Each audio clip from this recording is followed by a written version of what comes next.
Le spectacle, en fait, il traite du premier voyage transcanadien, en fait, qu'il y a eu à la fin du 19e siècle, qui est parti de cette gare d'Alousie, ici, et qui sont, en fait, les studios, maintenant, le centre, en fait, où partent toutes les créations, les bureaux du Cirque Éloise. Et je pense que c'est vraiment une fierté pour le Cirque Éloise et pour nous de rendre hommage à cet grand événement canadien qui s'est passé fin du 19e siècle.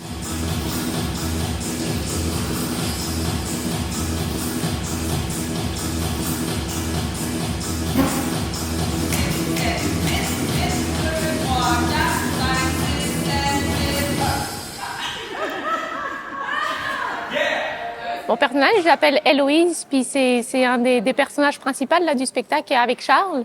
Puis ils vont vivre une histoire d'amour à travers le temps, en fait. Donc c'est vraiment ça, on se replonge dans le passé et on suit l'évolution de deux amoureux à travers d'un voyage dans le temps.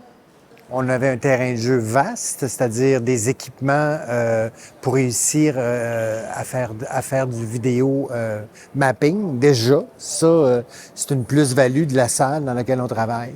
Fait qu'en partant de là, il fallait quand même réussir à combiner des éléments de cirque mélangés à du théâtre, mélangés à du documentaire, mélangés à de la danse.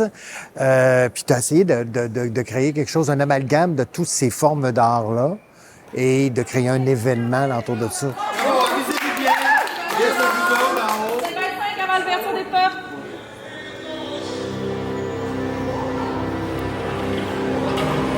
Le public est debout, ça c'est la particularité du spectacle.